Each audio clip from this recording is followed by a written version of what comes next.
पिछले वीडियो में हम लोगों ने भिन्न के बारे में पढ़ा था और भिन्न बनाने का अभ्यास भी किया था। आज उसी के आगे और एक नई विषय वस्तु के बारे में अध्ययन कर रहे हैं। भाग के बाद अपवर्त और अपवर्तक। अपवर्त ऐसे कुछ क्वेश्चन आते हैं, प्रश्न आते हैं कि अपवर्त लिखिए। कभी कभार ऐसा होता है कि हमसे कहता है कि 2 के 5 अपवर्त लिखिए, 2 के 5 अपवर्त लिखिए, 2 के 5 अपवर्त। और हम परेशान होते हैं। देखिए, अगर हमसे हिंदी पढ़ते बनती है तो गणित और गणित में जोड़ घटाना गुणा भाग बनता है, तो गणित से सरल कोई विषय वस्तु नहीं है। तो अपवर्त आ गया कि 2 के 5 अपवर्त है। इसका मतलब है कि हमें 2 का पहाड़ा 2 एकम 2, 2 दूनी 4, 2 तिया 6, 2 चौको 8, 2 पंचे 10, 2 का पहाड़ा 5 बार लिख देना है। यही आपके 2 के 5 क्या कहलाएंगे? अपवर्त कहलाएंगे। अब आप चाहे जिसके भी अपवर्त, मान लीजिए आपसे कहता है कि 5 के 7 अपवर्त लिखिए। कितने? 7 अपवर्त लिखिए। कितने अपवर्त? 7। यानी 5 का पहाड़ा कितनी बार लिख देना है? 7 बार। देखिए कैसे? 5, 5 दूनी 10 और बीच में क्या लगाना है? कॉमा लगाना है। 5 दूनी 10, 5 तीन 15, 5 चौको 20, 5 25, 5 छक्का 30, 7 35। ये आपके अपवर्त लिख गए। मान लीजिए 10 के कहता है तो 10 का पहाड़ा लिख देना है। 3 का कहता है तो 3 का लिख देना है। और 8 का कहता है तो 8 के पहाड़ा। यानी अपवर्त का मतलब अब आप समझ गए होंगे कि हमें जिसका भी अपवर्त कह रहा है उसका हमें पहाड़ा लिखना है, और जितने अपवर्त कह रहा है उतनी बार। यहां पर ये बात समाप्त हो जाती है। अपवर्त आपको अच्छी तरह से समझ में आ गया होगा कि क्या कहलाता है अपवर्त का मतलब। उसके आगे की गिनती उसी के गैप में, उसी के डिफरेंस में, उसी के अंतराल में लिखना होती है। चलिए इसके बाद अपवर्तक या गुणनखंड। गुणनखंड या अपवर्तक। खंड, खंड करना यानी भाग। हम भाग को ना जाने कितने रूपों में उपयोग करते हैं, इस बात को याद रखिए। भाग्य, हमें भाग जब हमारा दिमाग ना काम करे तो अदर विषय वस्तु पे या अदर चैप्टर में हमें मन लगाने की कोशिश करना चाहिए। गुणनखंड, खंड करना किसी संख्या के। अब चलिए हम थोड़ा सा आपको अभ्यास करवाते हैं। सबसे पहले 1 का गुणनखंड, ये निशान होता है। ठीक, 1 की क्या करना है आपको? गुणनखंड। 1 का पहाड़ा 1 में देना है। 1 1 का 1। लीजिए, 1 का तो कुछ होता ही नहीं। 1 के गुणनखंड कितने हो गए? बराबर 1 हो गया। चलो आगे हम लिखते हैं 2 का गुणनखंड। पहले हमें उस संख्या से भाग देना पड़ता है जो है। 2 के गुणनखंड करना है तो 2 के गुणनखंड करते हैं तो 2 का पहाड़ा 2 एकम 2, 2 एकम 2 और फिर 1 एकम 1। तो 2 के गुणनखंड क्या आ गए? 2 गुणे 1। कुछ है समझ में? हम क्या कर रहे हैं? गुणनखंड कर रहे हैं। फिर चलते हैं 3। और ये कैसे गुणनखंड है? थोड़ा सा और मैं बता दूं। अभाज्य। कौन से गुणनखंड? अभाज्य। भाज्य नहीं, अभाज्य। अभाज्य संख्याएं हमने पढ़ी थी, कौन कौन होती है? 2, 3, 5, 7, 11 जो स्वयं से कटती है। अब 3 एकम 3, तो 3 के गुणनखंड कौन हो गए? 3 गुणे 1। गुणनखंड का मतलब गुणनफल हो जाता है कि इसका गुणा किया जाए तो ये फल के। आप चलते हैं आगे। अब 4 का गुणनखंड आया। अब आप कहोगे कि 4 एकम 4, क्या बोलोगे कि 4 एकम 4। हमने कौन सी संख्या लिखी है? अभाज्य गुणनखंड। कौन से गुणनखंड? अभाज्य। तो क्या 4 अभाज्य संख्या है? नहीं है। तो सबसे छोटी जो अभाज्य संख्या होती है वो क्या होती है? 2। 1 से कोई मतलब नहीं निकलता है, 1 से तो प्रत्येक संख्या कटती है। 2 से तो 2 दूनी 4। लीजिए हमने भाग लगाया, 2 दूनी 4। कितनी बार पढ़ा? 2 बार। फिर 2 एकम 2। तो 2 4 के गुणनखंड कौन कौन हो गए? 2 गुणे 2 गुणे 1, ये 4 के गुणनखंड हो गए। अभी नहीं है, ये तो अपन ने अभ्यास किया था। 4 से शुरू होता है, तो 4 चूंकि सम संख्या है वो 2 से कटेगी, और जितनी भी सम संख्याएं हैं तो सबसे पहले हमें 2 से ही काटना है, और उस समय तक 2 से काटते रहना है जब तक कि वो 2 से कटना बंद ना हो जाए, यानी गिनवे 2 का भाग न जाना बंद हो जाए, तब तक हमें 2 का ही भाग लगाते रहना है। अब चलते हैं आगे। आगे चलते हैं। 5 कैसी संख्या है? अभाज्य। किससे कटेगी? 5 से।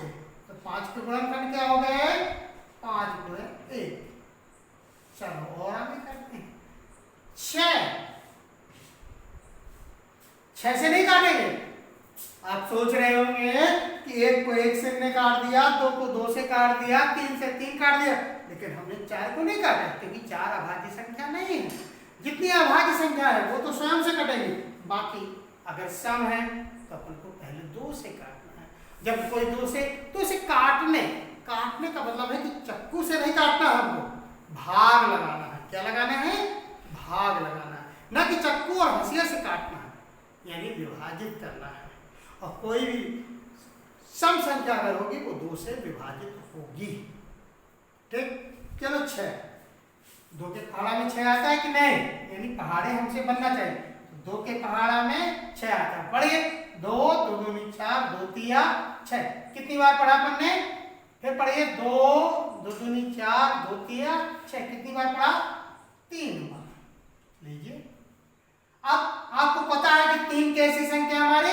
अभाज्य संख्या है, और जब अभाज्य संख्या है तो वो किससे कटेगी? 3 से। अब 6 के गुणनखंड कौन कौन हो जाएंगे? ये यहां से लिखते हैं, देखिए 2 गुणे 3 और गुणे 1, अंत में 1 आता है, तो 2 गुणे 3 गुणे 1, और इनका आपस में गुणा करेंगे तो 2 3 6, 6 एकम 6। चलिए 7 कैसी संख्या? आपको पता है कि किसी भी पहाड़े में 7 नहीं आता, तो 7 एकम 7, ये अभाज्य संख्या है। तो 7 के गुणनखंड कितने हो गए? 7 गुणे 1। अब आगे चलते हैं। 8 क्या आ गया हमारा? 8 क्या आ गया? 8 को 8 से नहीं काटना है, क्योंकि हमारा दिमाग बार बार कहता होगा कि 1 से 1 कट जाता, 2 से 2 कट जाता, 3 से 3 से 4 से। मैंने 4 को नहीं काटा। जितनी सम संख्याएं होंगी तो 8 में, कितने के पहाड़े में 8 आता है? तो आपका दिमाग कहेगा 4 के पहाड़ा में भी 8 आता है। नहीं, हमें सबसे पहले अभाज्य संख्या, और हमारी अभाज्य संख्या भी आपको कौन कौन मिल गई? 2 मिल गई। जब 2 से कोई संख्या नहीं कटेगी तो 3 से काटेंगे, जब 3 से नहीं कोई संख्या कटेगी तो 5 से काटेंगे, और 5 के बाद 7 से, और फिर इसके बाद आपको बताए जाएंगे विभाज्यता के नियम, तो और आपकी समस्याएं हल हो जाएंगी। लेकिन अभी नहीं, अभी 2 से, तो 2 का पहाड़ा पढ़ना है कि 8 से ऊपर न जाते। 2 चौको 8। कितनी बार पढ़ा हमने? 4। कितनी बार पढ़ा? 4। अब उस समय तक हमें विभाजित करते रहना है जब तक कि क्या ना आ जाए? 1 ना आ जाए। अब 4, तो 4 तो कैसे कट जाते हैं? अभी अपन ने काटा, देखिए उस सवाल से तुलना करिए तो 2 से, तो 2 दूनी 4, फिर 2 एकम 2, कितने आ गए आपके गुणनखंड? देखिए अच्छी तरह से 2 गुणे 2 गुणे 2 गुणे 1, क्या लिखते हैं अपन यहां से? 2 गुणे 2 गुणे 2 गुणे 1। ये पहले 2 से 8 को काटा, सीधे 8 से नहीं काट देना है, क्योंकि हम कौन से गुणनखंड पढ़ रहे हैं? अभाज्य। कौन से पढ़ रहे हैं? अभाज्य। अभाज्य संख्याओं से काटना है, तो पहले 2 से काटना है। जब 2 से नहीं कटेगा तो 3 से काटेंगे, जब 3 से नहीं कटेगा तो 5 से काटेंगे, जब 5 से नहीं कटेगा तो किससे काटेंगे? 7 से। और जब तक सम संख्या है हमारे पास, सम संख्या जानते हो ना, वो 2 से कटेगी, और जब वो विषम संख्या बन जाएगी तब अपन को विचार लगाना है कि वो काहे से कटेगा। अब आगे चलते हैं। 9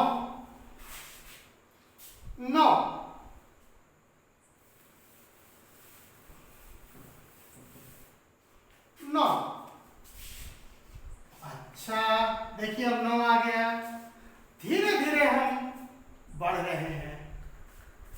9, क्या 2 के पहाड़ा में 9 आता है? पढ़िए, तो आपका जवाब मिलेगा नहीं, क्योंकि 2 के पहाड़ा में 9 नहीं आता है। यानी पूरा पूरा विभाजित करना, यानी हम क्या कर रहे हैं? भाग ही दे रहे हैं।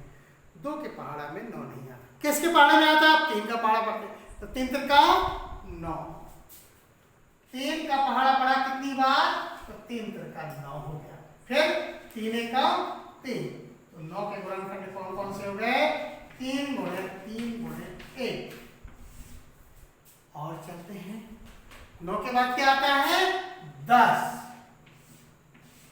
10 सम संख्या है ना, सम है, किससे कटेगी?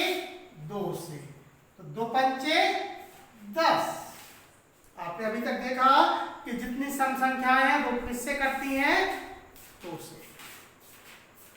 चलिए फिर 5, क्योंकि 5 कैसी है? भाज्य संख्या है, इसलिए 5 एकम 5। लीजिए 10 के गुणनखंड आपके क्या आ गए? 2 गुणे 5 गुणे 1।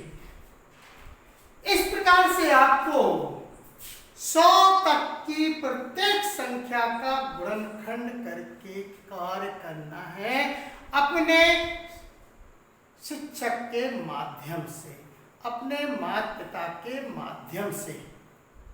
मैं जितनी कोशिश करूंगा, और जिस दिन आप 100 तक के ये गुणनखंड कर लोगे, उस दिन आप बड़ा से बड़ा गुणनखंड भी करने की क्षमता आ जाएगी। अर्थ क्या निकलेगा? आप बार बार देखोगे कि 5 5 से कटता है, आपको प्रत्येक संख्या 7 7 से कटता है, और इस प्रकार से आपको अभ्यास करना। चलो और देखते हैं। 11 कैसी संख्या है? अभाज्य। किसी भी पहाड़ा में 11 नहीं आता है, तो 11 का 11, तो 11 के गुणनखंड कौन कौन से हो गए? 11 गुणे 1। चलो और आगे चलते हैं। 11 के बाद क्या आता है? 12। कुछ आ रहा समझ में? हम क्या सीख रहे हैं? भाग। लेकिन वो भाग ये वाले से नहीं सीख रहे, हम भाग ही तो दे रहे हैं और भागफल ही लिख रहे हैं, लेकिन इस वाले डिजाइन से नहीं, कर तो हम भाग ही रहे हैं। चलिए 12 कैसी संख्या है? सम, तो 2 से कटे। अभी 2 का पहाड़ा आपसे बहुत अच्छे से बनता है। 2 छक्का 12, कितनी बार गया? 6 बार। अब देखो, अब आपको अगर दिमाग है तो ये 6 मिल जाएगा, तो 6 किससे कटता है? 2 से, तो 2 तिया 6।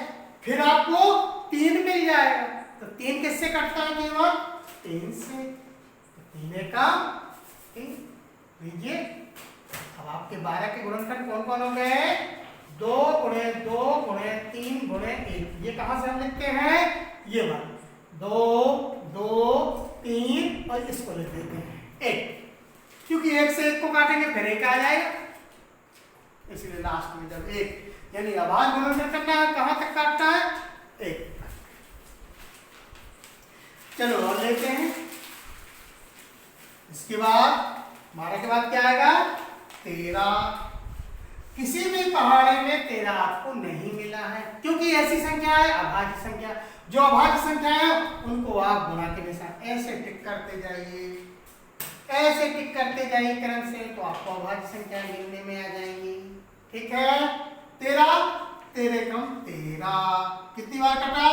13 के गुणनखंड कितने हो गए? 13 गुणित 1। और इस प्रकार से आप घर में पुनः मैं कह रहा हूं शिक्षक की मदद से आप सीखेंगे। पहले हम अपनी कॉपी में 100 तक के गुणनखंड करेंगे, उसके बाद फिर और गुणनखंड सीखेंगे। और जब गुणनखंड आपसे बनने लगेंगे तो गणित की बहुत सी शाखाएं आपसे बनने लगेंगी।